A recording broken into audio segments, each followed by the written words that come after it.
Okay, so this is the last day of second Impact Fest, and this is also the second day of talks. The talks, the talks were not on Friday. I said, I said the third day. A good Please, heckle Julian, already. listen. Tough crowd, tough crowd. Yeah, you can please them, right? Like they're counting. So I am Sara. I come from Slovenia. I'm a music journalist, and I also have a radio show. And today I will be talking with two members of the most iconic band name group, deathgoals. Unbelievably hot take of most iconic band name. I mean, forget the live goals, right? They can be one and the same. Yeah, but it sounds better. Yeah, it does. Okay, right. so Harry and George. Okay, could you tell us a little bit just about yourself for the beginning of the conversation? The origins of deathgoals. Or maybe just like, hi, I'm a Gemini, 27. Looking for love. I'm not looking for love. I'm very happily taken. We're both from Hertfordshire in Hitchin, in the UK, near London, but not in London. Londoners get very annoyed if we claim that we're from London, but we're not. We play a series of musical notes, sometimes in the correct order, mostly involving discords, because we like to rip off MySpace music. Yeah, MySpace! None of us were alive for that. And yeah, just have a big camp time for the most part. And then get a bit sad, have a cry. It's the good stuff. great. The duality of them. I mean, yeah, sorry for the Gemini part, but I'm here to, honestly, Geminis are fine. Okay. Gemini, Leo, if anyone cares for the full spectrum, the full chart, but like, exactly. And Capricorn. Am I right? Am I right? I'm right. One of those. Any more Capricorns in the house? There's one. Any more Geminis? Woo! Of course there are. also one of the organizers your is a sign? Gemini. I'm Cancer, of course. Ah, of course. But one of the organizers, Stan, has a birthday today. Yeah, he said He's in the a car. Gemini. I mean, Huge not- love. Happy birthday, wherever he's run off to. Yeah. Happy Someone birthday get him a cake. Someone buy him 18,000 beers. Or waters. He might be least. straight edge. Would you like to add something, George? I'm George. I'm the quiet one of the two of us. Harry's the energy, and I love spreadsheets and numbers and stuff like that. Being organized more than anything else. Yeah, I like the business. You like the noise. That's pretty much all I've got. It's a beautiful summing up of our relationship. It's lovely. Okay, amazing. So let's go back to the beginning now.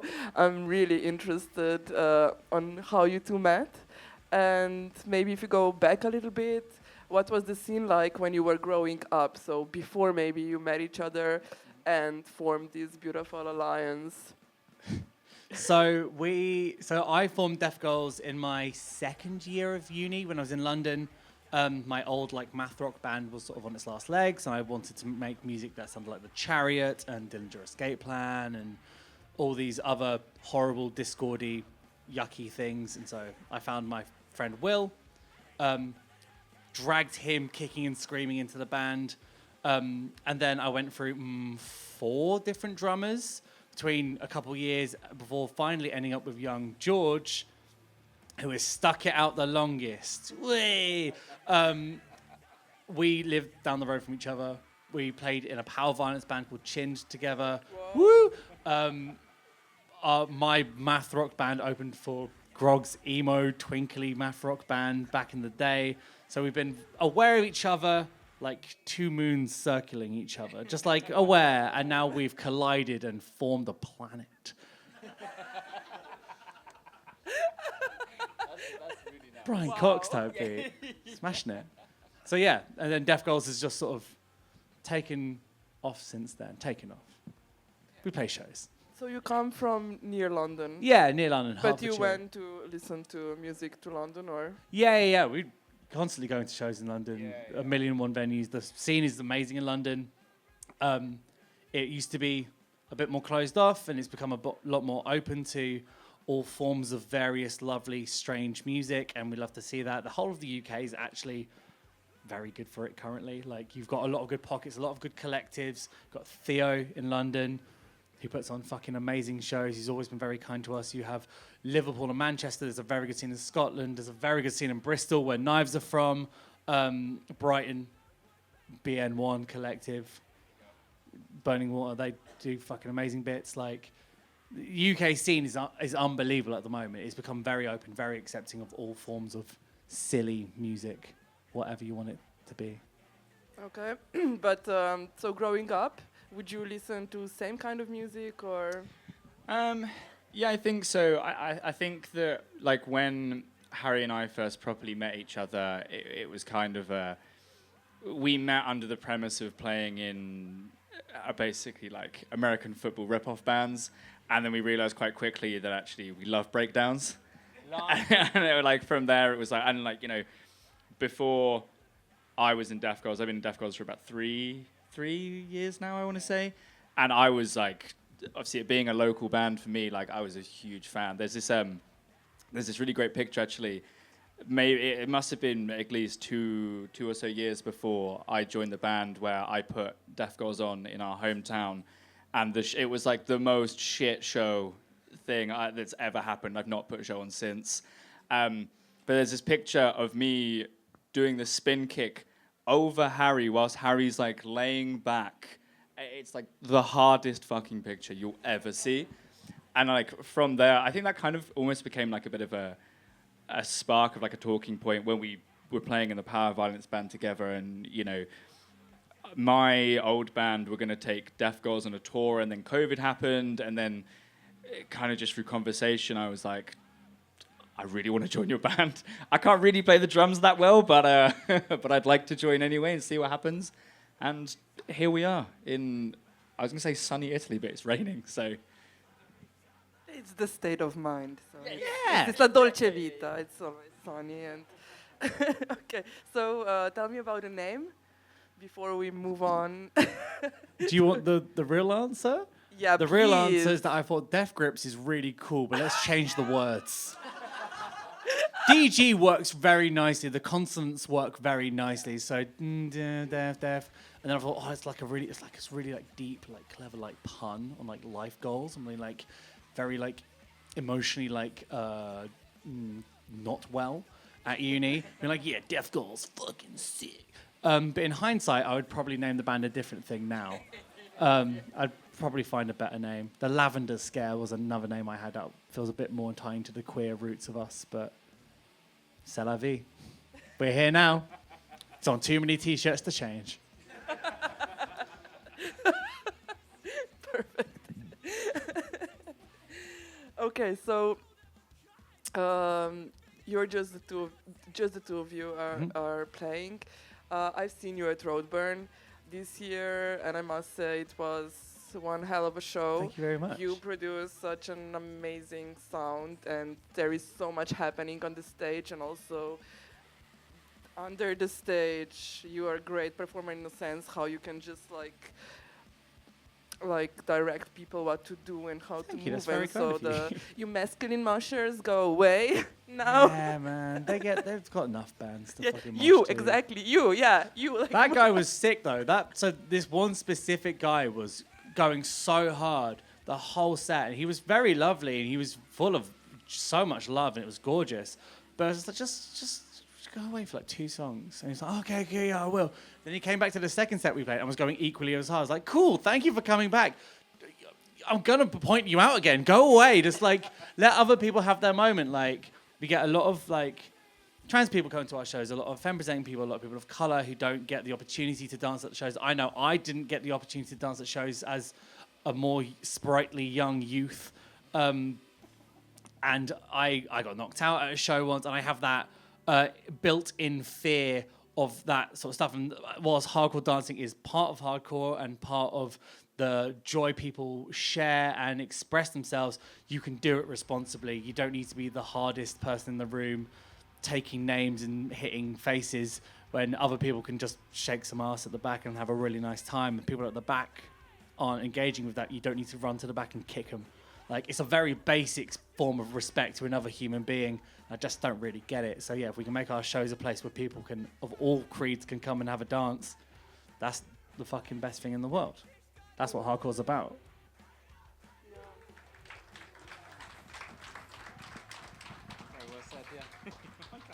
I know. And I think you managed that really, really well.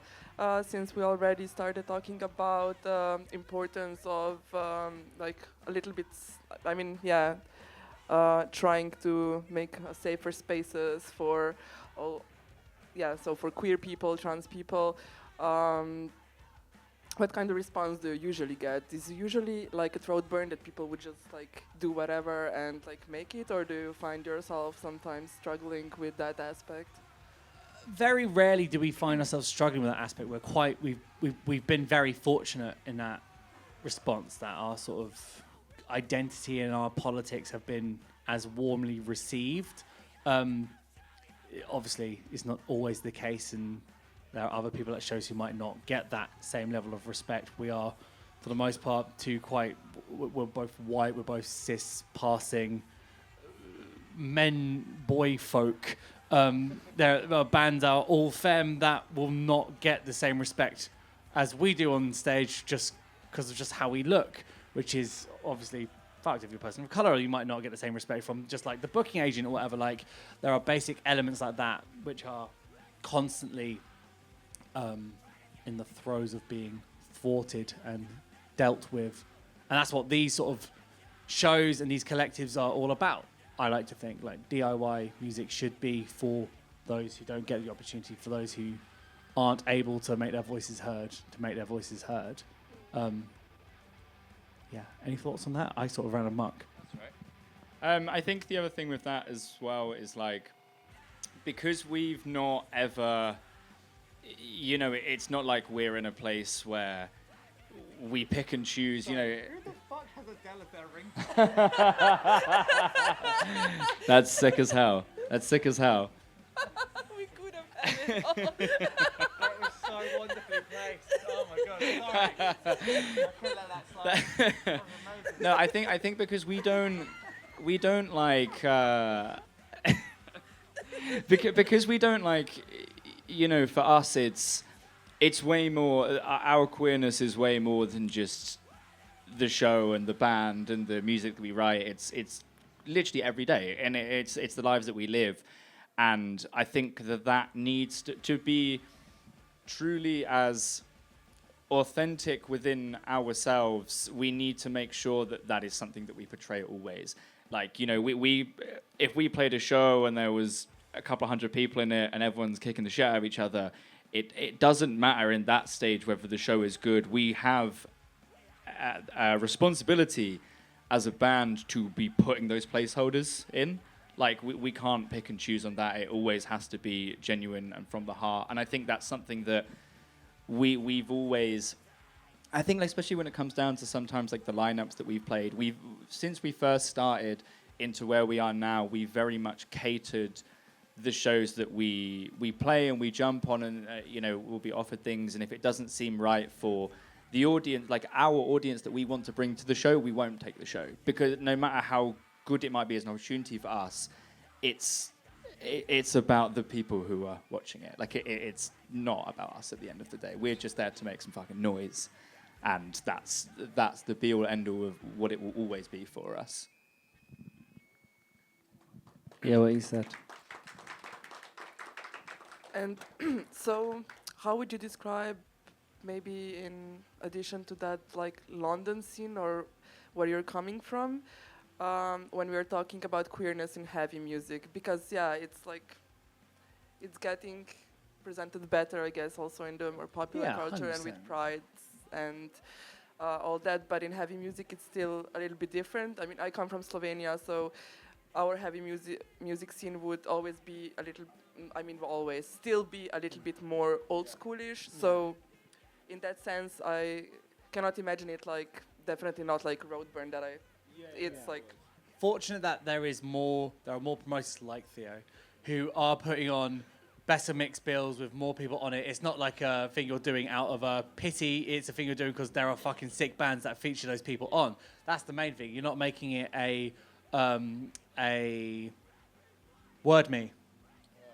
commodity. You're not making it a commodity to be like, and I put on female bands with girl singers because they are cool. You're putting on, well, Shooting Daggers are one of the fucking best bands in London right now, so we put them on because they're a wicked band. They happen to be non-binary and femme presenting, and they're just wicked. You just want them on your shows. You put Gender Warfare on because they're a bunch of beautiful trans people who make some of the most abhorrent nonsense music you've ever heard. You want that to be at shows. You want to show off that sort of scene. Like, we are very lucky that as much of there still is the like macho, hardcore, metal, masculine stuff there, and that is all very gorgeous and all very valid. I love many of those bands. You're getting more bands like Wrecking Joy from Scotland who have trans members, who have femme members, who have people of colour in their bands, just bands that are just being bands with people in them, and people are going, well, this band's just cool. It doesn't matter who's in them. But those lineups are becoming more varied and more diverse and more inclusive and more gorgeous. And that's I'm so proud of the London scene for that. It was not that way when I was much younger. And same for many of the scenes. Yeah, I think that's also such a good point to it. Like, you know, for me personally, deathgoals has been very much a way of me kind of understanding my own queerness, and so I wanted to make sure, like, and we both wanted to make sure that we kind of take that element into the bands that we play with and the scene that we want to be a part of, because, you know, growing up as someone who had really no idea about their own actual identity and things like that, it felt like, even if it didn't outright look like an unsafe space as a queer person, like it still was, and there's still work to be done. That, you know, we can't sit here and say that things are incredible now when they're all changed and everything's fixed, because it's not. It's in such a better place, but there's always work to be done. And I think that it's so nice to be in a position having such a small percentage and small impact into being able to make that change. Like when we put tours together and when we put, like, you know, show sports together, we'll always try and find bands who are sick, but also if we can give a platform, that's the coolest thing, right? Like, and it's not to say that, again, going back on like the commodity comment, you know, we're not unique in that. Like, we're not the only queer band. Like, we're not the only queer band who plays breakdowns. We're not the only queer band in the heavy scene, but we've been very fortunate to kind of grow a lot over the last few years, and within that, it's like, well, we might as well bring other people up, right? It's the same thing that, you know, the macho hardcore bands do, where they bring all their mates along and you see the festival lineup and it's like, oh, that's literally just like all the fucking straight white dudes, and it's like that we'd never want to do that, and we never will do that, and that's pivotal to what this band is. Also, whilst we're on the topic, we are very much talking in a minute way about a music scene. The world in general is not very good for queer people, for trans people, for the people of Palestine, for many groups like that. Obviously, free Palestine, trans people are fucking human people, respect them. That music is very esoteric and is...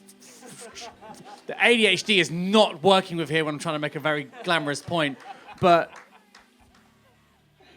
look after each other.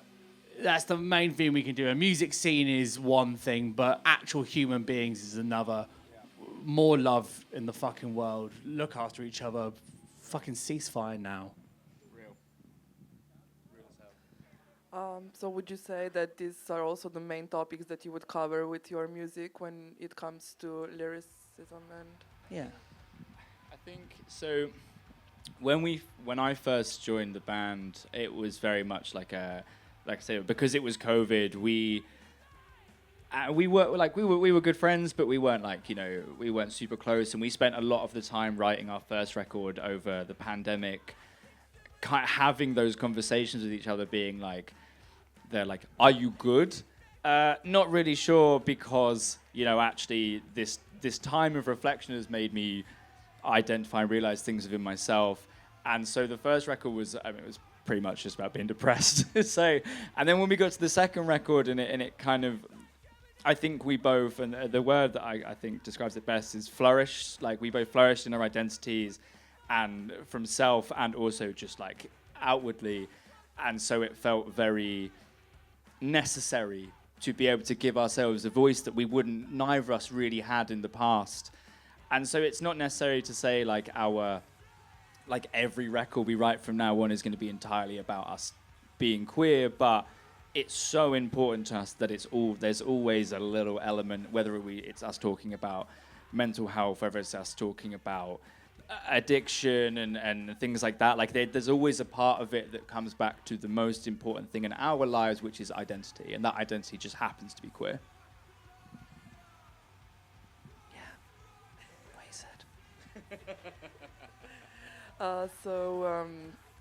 So matcha. Yeah. This is so this would be a comment to. Yeah. That song's just goofy. That song's just silly. And so you're playing drums and you're playing the guitar. Mm-hmm. Do you miss bass? No. Do you want to play bass? No. Is I this can with you. not fun? I can learn. Work. Wicked. I'll send you the tabs. Perfect. Oh, The please. tabs. I ain't got tabs. Yeah, I've got to fucking work out how You to know play we are on myself. camera, so you cannot take that back. I've never lied on camera once. Never once. No, bass is fun. Ben's great on bass. There's many good bass players in the world. Algae Bloom decided they needed a bass player. That's sick as hell. Like, it happens. People change. Bands change. You get a bass player, and then you write a prog album, and then you break up. It's how it works. But, like... That's not foreshadowing, by the way. We ain't never writing a prog album. But no, deathgoals works as a two-piece. It's nice and fluid, and the limitation's fun. You realise you got to work slightly harder and then work slightly dumber. Yeah. Breakdowns are easy. Don't need complex chords. 0, 1, 4, 3, baby. Hard as hell. Wee woo wee woo wee woo. Glitch pedal. Sick. Yeah, that's the set. Set leak. Yeah. It's gonna be amazing. I It's can gonna be see it hard. already. Yeah. So maybe you could share some of your favorite places you played so far. Ooh. And maybe some that are on wish list. Wish list, that's fun. We played Arctangent. That was pretty fucking amazing. That and Roadburn, we did like 2 festivals we've always wanted to play, and that was fucking amazing. Really, really cool. I'm gonna point at Theo again. Ha ha ha. New Cross is always a pleasure to play. We love, like, London has got loads of fucking amazing venues. Star and Garter is a cool venue in Manchester. We did a tour with Eyes from Copenhagen, who were fucking amazing. We got to play Germany and like Warsaw, like these amazing places in Poland, and just cool places. Playing this, it's an abandoned school. It's spooky as anything. It's like someone from Silent Hill. It's sick. Like, just like cool rooms, like little sweat boxes. We don't really care where we play. We just like playing. It's fun. We like playing for cool, lovely people and having a dance and all that jazz. Have you got any places you like? Anywhere? Here. Here's cool. I think this is our first year that we've ever done Europe, so it's been really quite eye-opening too. I think especially from the perspective of a queer band, when we first got the Europe tour that we did back in February, it was very much a conversation of, particular places that we're going to go to, how are we going to go down, like how do we need to, I guess not necessarily like cater ourselves, but kind of, we're very, well, I say we, you are very flamboyant, I'm quiet. It's a compliment. It's a. Feels derogatory. It is slightly. Okay. No, but I think that like just being able to like generally do Europe has been so much fun, and we've done a lot of UK over the last few years. Very much, we love being on tour. We love playing shows. It's. Yeah. Yeah. I do love being on tour. Yeah. No, but like I feel like obviously like London, Bristol, Brighton always like feel like home to us, even when it's away from home.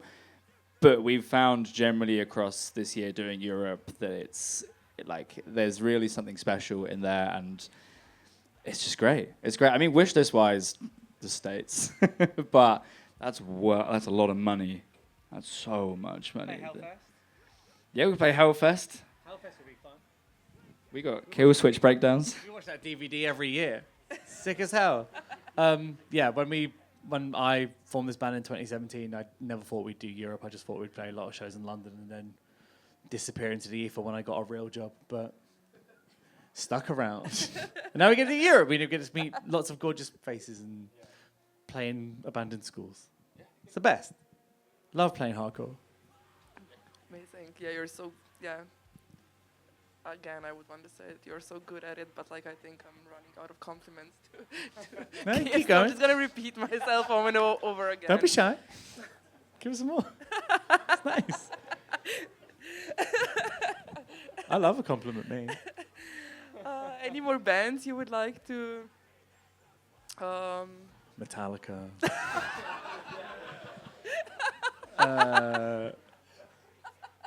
Yeah, just Metallica. Metallica would be sick. Genuinely, I think as a band, the only conversation we've ever really had on like the who do we actually like to go on tour with, it genuinely is Metallica. I don't think we've ever had like a proper sit down and been like, oh, that would be a really cool band for us to go out with. It's just Metallica. Well, we've also been lucky. We've done a lot of like bands that we've always like. I got to support Heck, who are like my favorite band of all time. Yeah. They're literally the best band ever. So like when they like broke up, I was heartbroken, and then they came back, and like that was the best day ever. I ran around my kitchen screaming. I was so excited. If Let Live ever come back to the UK, Let Live would be sick. The Chariot will never come back, but if they come back, the Chariot would be sick. Page 99, Orchid, like all that good stuff. Like them Knives again. Oh, we're playing with Knives. Fuck Knives. All bands, all application. Algae Bloom, like all Knoll. I'm just looking at hats now. I'm panicking. Like whoever. We play with everyone. Everyone's cool. We'll open for Mumford & Sons or something. Oh no, the bass player's a racist. Not him. Yeah, I'm glad that I got the mic at that point. I've now got to bring it back from that. I think we're getting cut off. Yeah. We've classically deathgoals and talked too much. Yeah. Thanks. Thank you. So- Thank you very much. Maybe somebody from the audience have a question. As a dog got a question. It's just a quick question. Like some queer bands that you like to recommend, that you look up to and you are interested. Collective. Yeah. Jetsam.